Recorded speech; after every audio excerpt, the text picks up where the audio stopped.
Hello, this is the Harvard Light. I'm Mary. I give a conservative perspective about the world around me. So this episode is about the power of the word of mouth.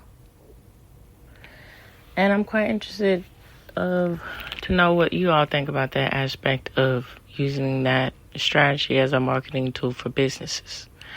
And so I'm, of course, going to give my thoughts about it. And then I'm going to give the definition and the origin where it came from. And I think that is a good supplement to understand where the original intention of language and where it comes from and how that manifests, and to the aspects of how people use it for business and so forth, and how to utilize that as a strategy for the success or the failure of a business. And then I'm going to highlight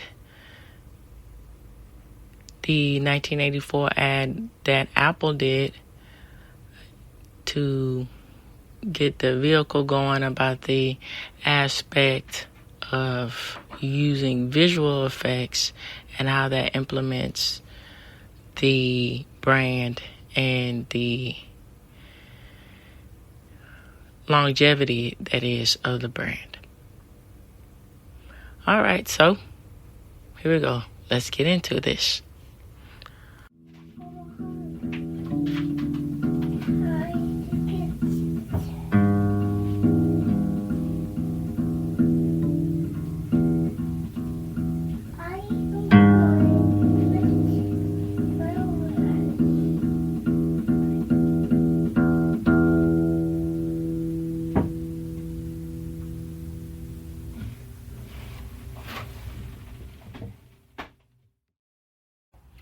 Okay, so of course these sources will be provided for you in this episode.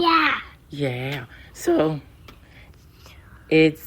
I'm reading from the idioms and word of mouth. So meaning says oral communication refers to the act of people sharing information with others, to volunteer information about something and be willing to tell others. Spoken words used to convey information, verbal communication between people. All right, so let's break it down into sentence examples. One example. So, to truly create the right buzz about this movie, we need to get the required word of mouth going in this city. Most of the negative information about our school appears to come from crazy stories being spread by word of mouth in the town's social circles. The best marketing campaign happens by word of mouth. Look out. Look. What did Telsa do? Yeah, baby. Everyone knows Doug is a bully. It spreads through word of mouth across the whole school. Okay, so the origin of the phrase can be traced back to 1533 when the Oxford English Dictionary noted this first written occurrence. It was defined as the act of speaking, which is when information is passed from one person to another by the use of speech. Basically, it is what we call oral communication. So the phrase is from the Old English word mouth, meaning mouth. So word of mouth is speech. Hold on, baby.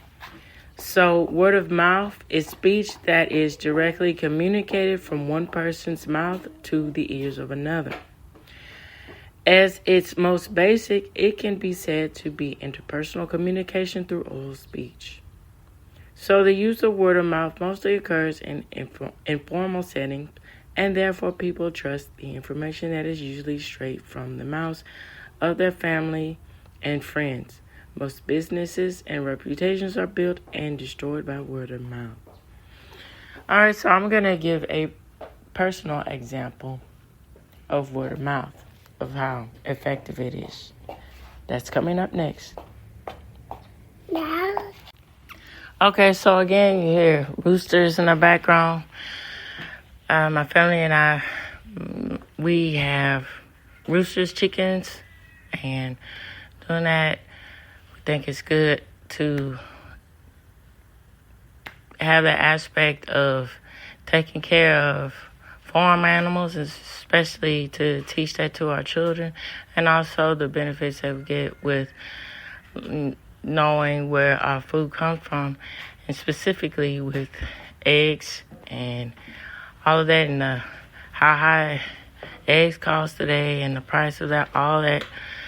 So you hear them in the background, that's what's happening. All right, so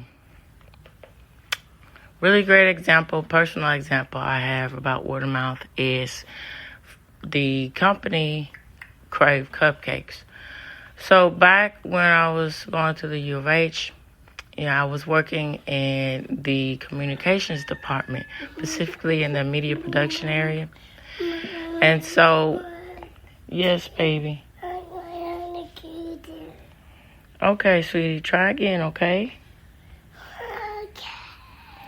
And while I was working there at coworkers, and then, it was a teacher, and she had some cupcakes, and she was asking if we would like to try. And Mommy, I take this out. Yeah, and I was curious about them because they look so interesting as far as the physical, really more of the visual representation of how the cupcakes look. Because typically before typically before I saw, with cupcakes I was used to, it was either something like, for instance, a whole bunch of frosting on top or a little decal on the top for decoration, or it was a whole bunch of frosting, right, and sprinkles covered everywhere on the frosting, and there you go, something simple. But these cupcakes were quite different.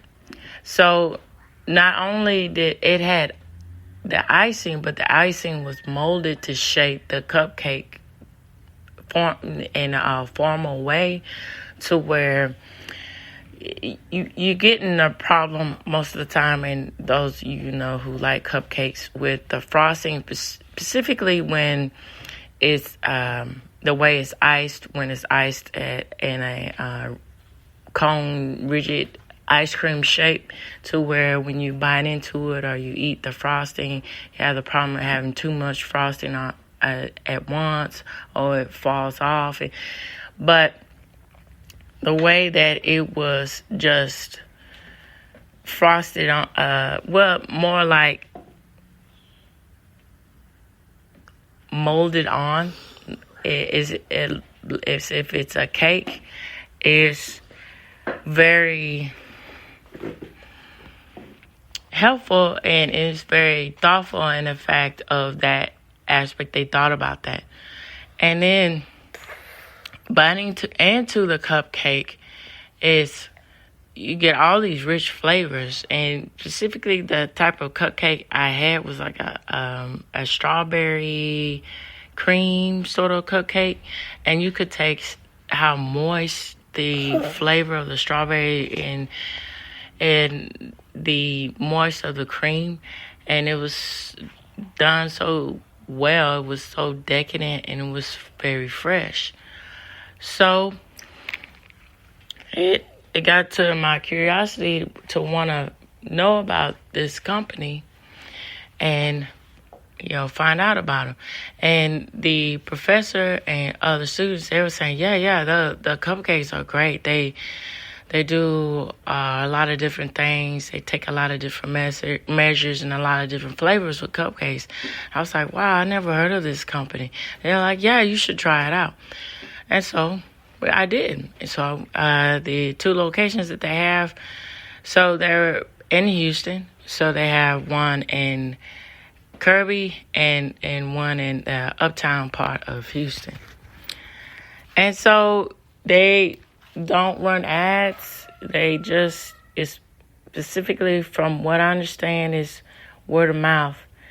And that's one of those staple things, of word of mouth, of how things get relayed to the what's impactful about your business, or what's not impactful about your business.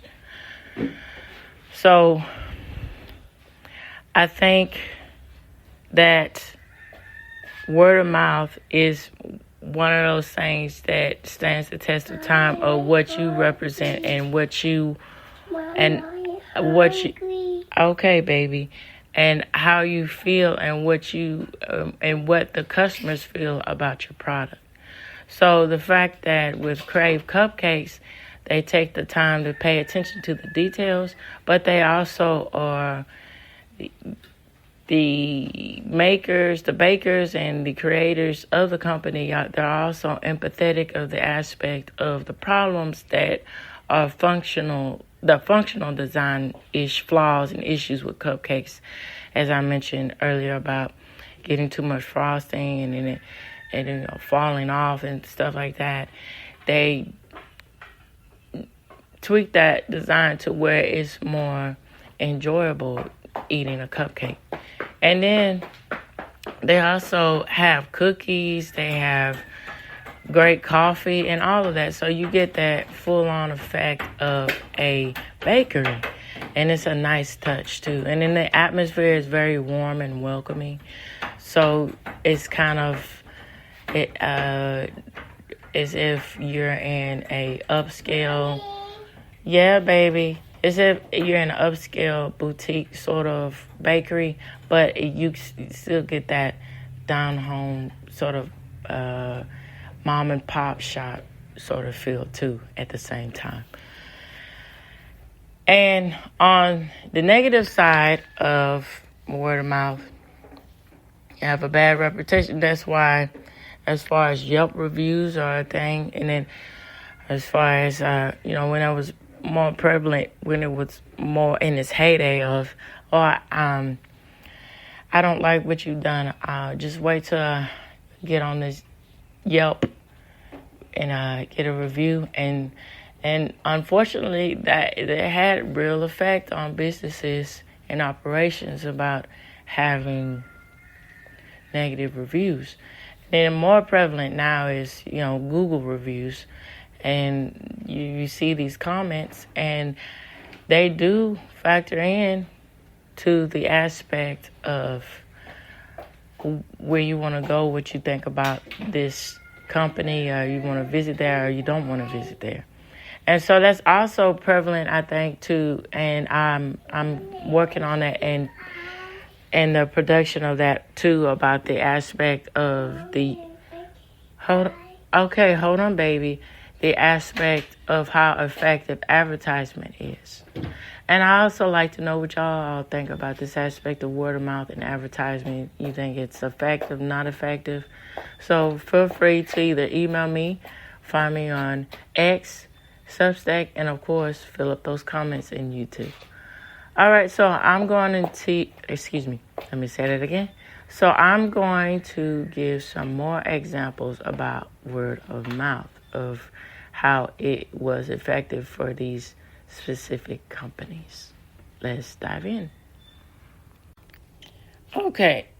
Okay, so this article was done on 2018, April 5th.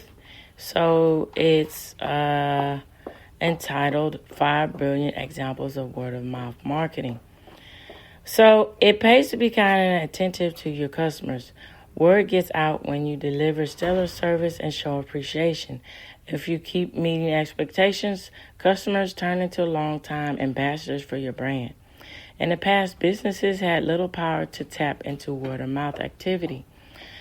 But the rise of social media and influencers marketing is making it easy to motivate followers into action. So it says, looking for smart ways to leverage your audience? Check out how top brands get customers talking with these brilliant word-of-mouth marketing examples. And yes, it has shown about the impact of influencers, specifically with as far as influencing on influencers from YouTube and how that impacts the market with certain products and things like that. So I find it interesting how, even seeing the foresight of that back in 2018, how prevalent that is of what's going on today. And then, also to add on with TikTok and the influence with TikTok, the absurdity of TikTok, but needless to say, pay attention to how that influence too with culture. So here we go with Pinterest. Pinterest thrives on user-generated content. The company depends on users to create vision boards and actively recruit more pinners into the fold. So how Pinterest goes from 3,000 followers in early 2010 to over 2 million in 2018. And yes, I did use Pinterest early on in the early 2010s. And it, it's quite different, as far as using it from a fashion point of view, and then following fashion trends and stuff like that. That's what I was looking at, and also with graphic design trends and stuff like that. It helped with getting that flow out there, with seeing what people were thinking about as far as graphic design and fashion. So founder Ben Silberman turned to the site's small but passionate audience to play a growth campaign. The site's loyal group of users really loved the product, so Silberman organized meetups with them to get feedback. Connecting one-on-one showed users the Pinterest team was serious about building a better site and a bigger community. Pinterest used this gateway to run one of the most successful referral programs of all time. The Pin It Forward campaign encouraged users to create pin boards and invite their friends to do the same. Striking visuals provided inspirations for people to join and offer a preview of exciting projects they could try. All right, on to the next, Threadless. Growing a community is an unviable way to gain insight about your audience while grooming brand advocates. T-shirt company Threadless did just that by gathering graphic designers and art fans to create, share, buy, and custom products. The company attracted 10,000 members in its first 2 years and earned $6.5 million under 4 years.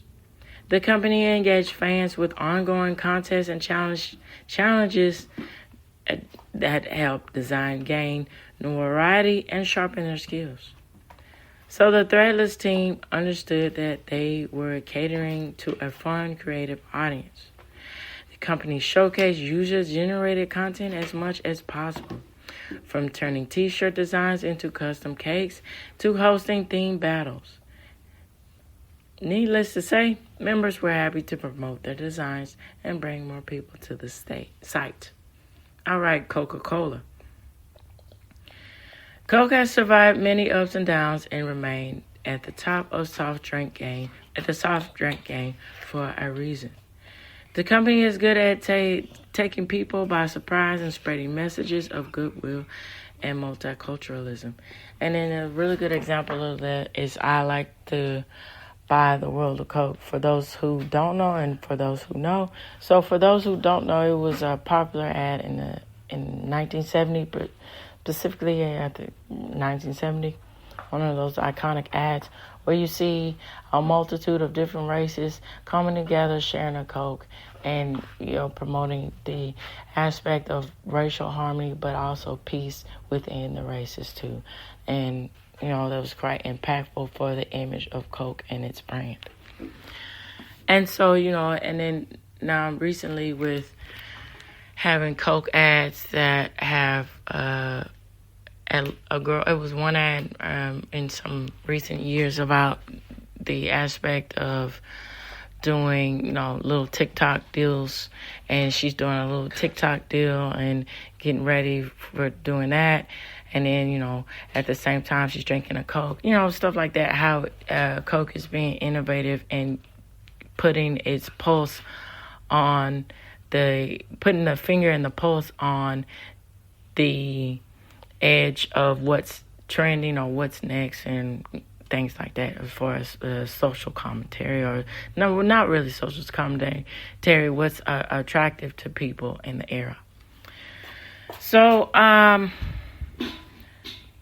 here we go. So, in 2012, the company installed happiness machines around the world. Customers looking for a cool beverage could get a free Coke in exchange for hugging the machine, dancing, or performing other antics. In another happiness campaign, Coke set up phone booths in Dubai that allow workers to call their families using bottle caps instead of money.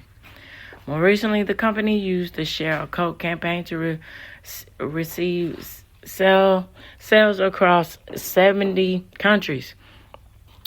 Coke printed bottles with common names on them, so people were inspired to buy them for a friend or relative. To take the campaign a step further, Coke created a hashtag. The social media element gave people extra incentives to purchase a personal Coke and share photos online. All right, Dropbox. Now, not everyone can sell out money for pricey marketing stunts like the Coca-Cola Company. And that's quite fine. So similar businesses can focus on smaller incentives such as discount, gift card, or key product feature.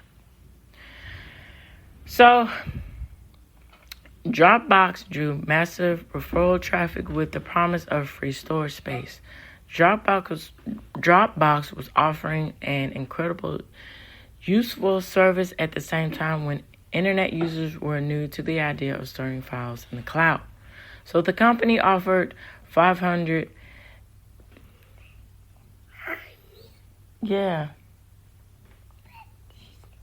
megabytes of extra storage space to new customers and the people who referred them.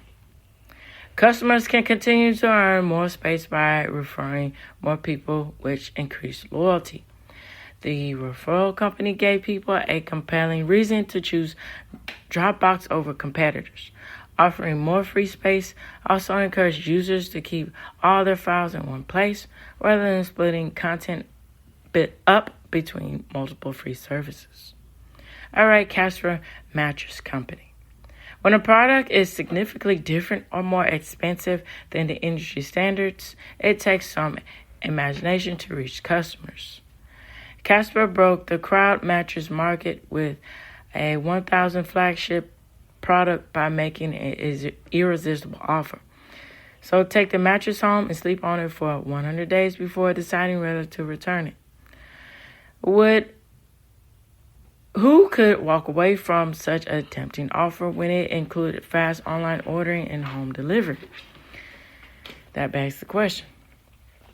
Providing a long trial period also eliminated the biggest fear about buying a high-end mattress. So, customers had plenty of time to test the mattress for comfort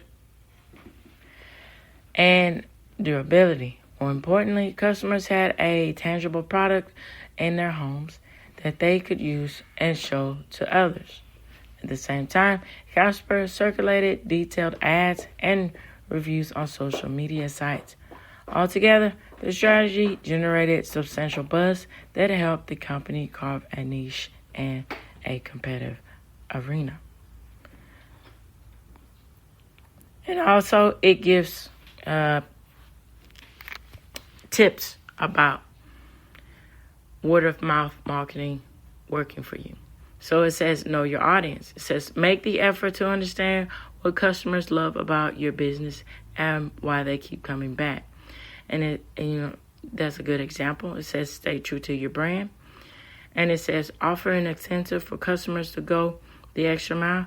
And it also says, deliver high quality service to every customer. So that's good to know things like that and to follow up with stuff like that. You want to go into a business and you want to do things like that. It's good to get feedback and to get the know-how and research about that too.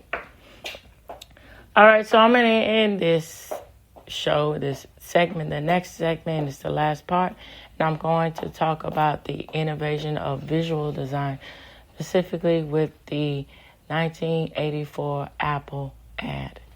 All right, so let's jump right on into this. All right, so before I jump in, for those who know and those who don't know, so having Ridley Scott as the director and the master tier of having everything lay out visually for this ad is quite innovative. So he's done countless other movies, after Blade Runner, but the visual masterpiece isn't justifiable to. It's not the right words or adjectives or meanings to say about the movie. So the movie is an adaptation of the book Do Androids Dream of Electric Sheep. So, it comes up for debate about, which is better, the book or the movie. I think the book is really good as far as the aspect of the personal tellings, and then also with the aspect of how at hand with, with the aspect of the religious theme of at the wrong hands, it can go awry with stuff like that. But how the impact of the story with the visual aspects, it really gives you the emotional visual feeling of what the story is about. And that's something it takes a lot of time and dedication. And of course it's been done before, but when it's done well, you really take notice of it. It's with the aspect of one good example before Blade Runner, Venture, when the Alien, and how the impact of the visual and the sound and the psychological aspect of that really emphasizes the aspects and the themes of being in space and the theme of nature versus nurture, all of these things. And then relaying that into Blade Runner with the aspect of technology and humanity.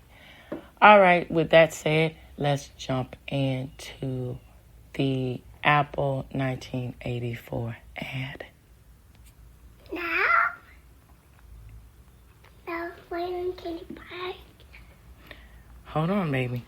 All right, so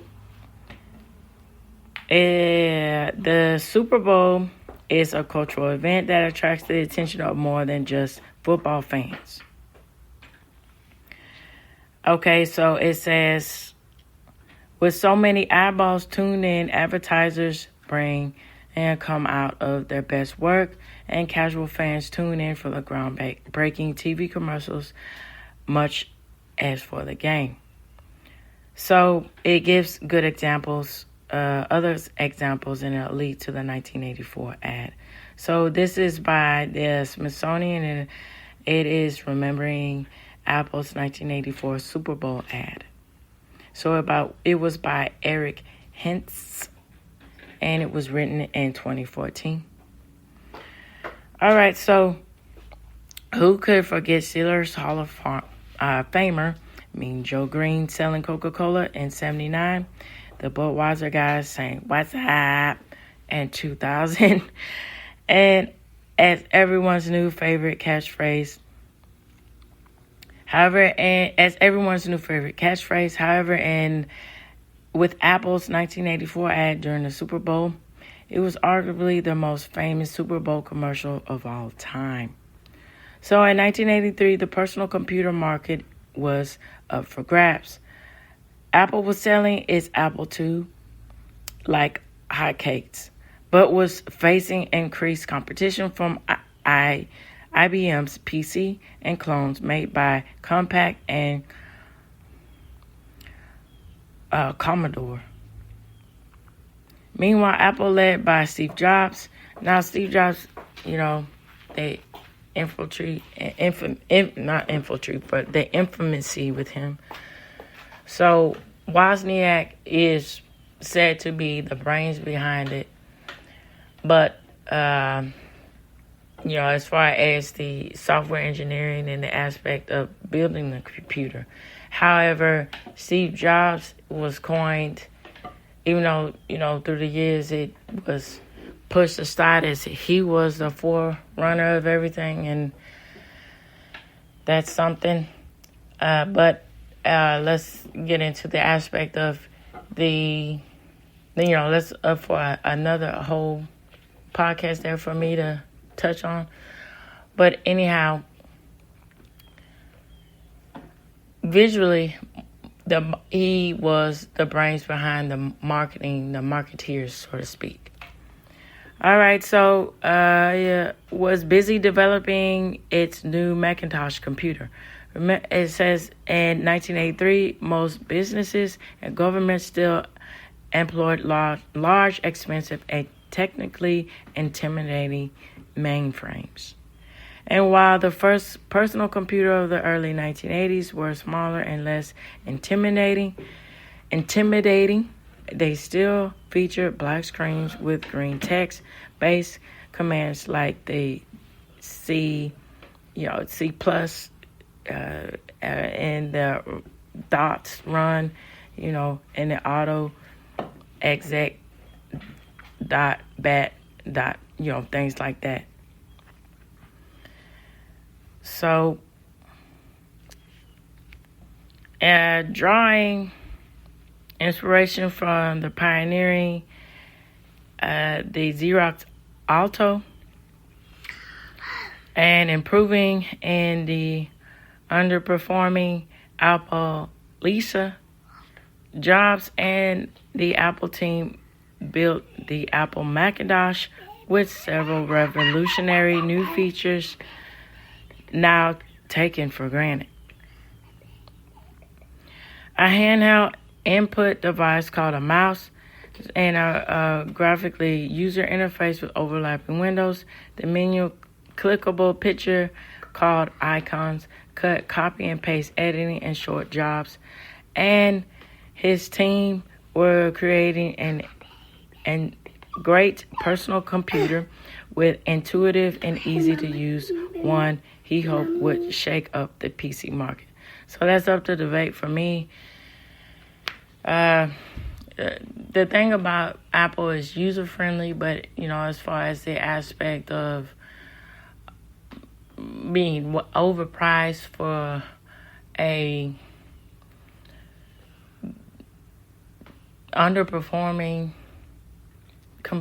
computer, that's up for debate too. A lot of people don't think that Macintosh computers are underperforming, but the price doesn't justify the means. So it's one of those things. So at the same time, Apple had recently lured marketing whiz John Sculley away from Pepsi to be the firm's new chief executive. Sculley, who had masterminded the Pepsi Generation campaign, raised Apple's ad budget from $15 million to $100 million in his first year. Apple hired the Los Angeles advertising firm Chat, I believe, /Day to launch the Macintosh in early '84. So the account team was led by creative director Lee Clow, copywriter Steve Haddon, and art director Brent Thomas. The trio developed a concept inspired by George Orwell's dystopian novel of 1984. Which, needless to say, how apropos that was to have that dystopian feel and heighten that aspect of we're living. This is 1984. We're on the edge of that being a reality with what George Orwell was talking about in the book 1984. All right, so in which the party run by the all-seeing Big Brother kept the everything in check with the constant surveillance by the thought police. So, and this is even more prevalent today in the time that we live in, to add on to this. So, and the ad, IBM's Big Blue, would be cast as Big Brother, dominating the computer industry with its dull conformity. Well, Apple would rewrite the book's ending so that the Macintosh metaphorically defeats the regime. To direct the commercial, they hired British movie director with Ridley Scott, who perfected the cinematic look and feel of the dystopian features. Oh yes, and that's right. He was in. He did. Faded out of my memory. He did direct Alien 2. So, but David Fincher, is the writer, everything. So, features in Alien and Blade Runner, as I mentioned, the 60-second mini-film was shot in 1 week at a production cost of about $500,000. So, excuse me. So, 200 extras were paid $125 a day to shave their heads, march and lock step, and listen to Big Brother's stylish gibberish. So it was shot in dark blue-gray hues to evoke IBM's Big Blue. The only splashes of color were the bright red running shorts of the protagonist and an athletic young woman who sprints through the commercial carrying a sledgehammer and Apple's rainbow logo. The commercial never showed the actual computer, but ended with a tease of Apple. As of on January 24th, Apple Computer will introduce Macintosh, and you will see why 1984 wouldn't be like 1984. When shown the finish and ad in late of 83, Apple's board members did not like it. Scully, the Apple CEO, instructed the ad company to sell back both the 30 and 60-second time slots they purchased from CBS for $1 million. But they were only able to upload 30-second slot. So Apple was faced with the prospect of eating the $500,000 production cost of an ad that could really only air during the calendar year of 1984. So it swallowed the hard letdown of an ad run going on once during the third quarter of the Super Bowl. Some 43 million Americans saw the ad, and when the football game returned, CBS announcer Pat Summerall and John Madden asked one other question. Wow, what was that? So the ad, of course, was a sensation. The commercial, social, and political overtones held particular renaissance. It was, let me say that again. It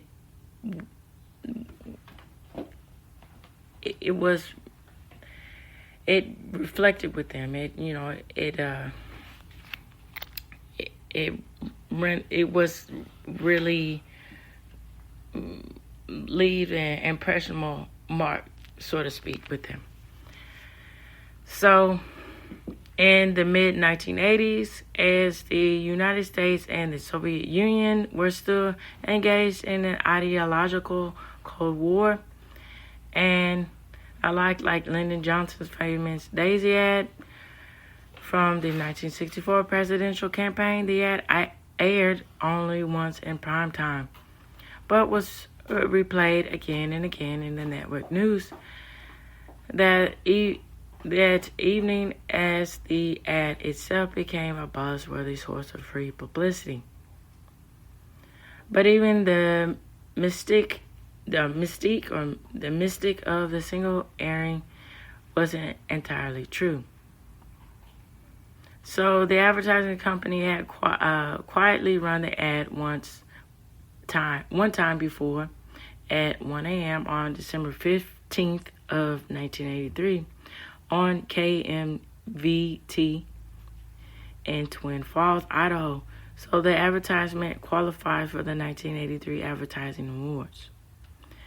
As expected, the ad won several prestigious awards, including the Grand Prize of the Cannes and the National Advertising Festival of '84 and the Advertising Age of 1980s Commercial of the Decade. But the ad's most enduring legacy is the sentiment of the Super Bowl as each year's blockbuster monument for advertisers and their clients. Okay, so out of this, while the ad aired during the Super Bowl of January 22nd, it merely pointed to Macintosh's official debut 2 days later.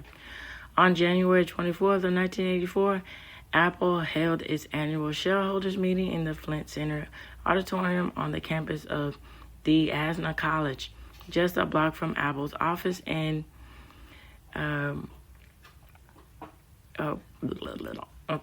in California. Well, after dispensing with the formalities of the board votes and qualities earning statements, the real show began. Steve Jobs walked on stage in a double-breasted suit and bow tie and railed the troops by tweaking his chief rival, IBM, wants it all and is aiming its guns on its last obstacle. Okay, so it goes in to say, to industry control, Apple. So will Big Blue dominate the entire computer industry, the entire information age? Was George Orwell right? Jobs then presented perhaps the greatest new product demonstration in history. Jobs walked over to a black bag, unzipped it, and set up the Macintosh to wild applause. Then Jobs inserted a floppy disk and started the demonstration of the Macintosh window menus, fonts, and drawing tools. All set to the stirring theme of the Chariots of Fire. Then the Mac spoke for itself. Hello, I am Macintosh. And it also has a demo of this as a link in the source that I would provide if you're interested. And this also reminds me to end on this. It reminds me of, I believe that was a book. And then, it turned into a television series on AMC, Halt and Catch Fire. And if y'all are interested in it, I think I would recommend y'all check that series out or read the book. And it's really good about the seediness of what happens, specifically in the 80s. And so with the tech boom and computers and how businesses and conglomerates buy in and vie in for the next big thing with computers. And so this is all prevalent to me about that. All right, so this reaches the end of the Harboring Light. And again, I would like to know what you all think about the aspect of word of mouth and the aspect of technologies and computers and how, the aspect of how Apple really took that to the forefront of using visual techniques to luring the customer appeal and the customer buying power of the products. So either email me, find me on Substack, find me on X, and of course fill in the comments on YouTube. It'd be greatly appreciated. All right, so tune in, turn up, and absolutely take care. Bye-bye now.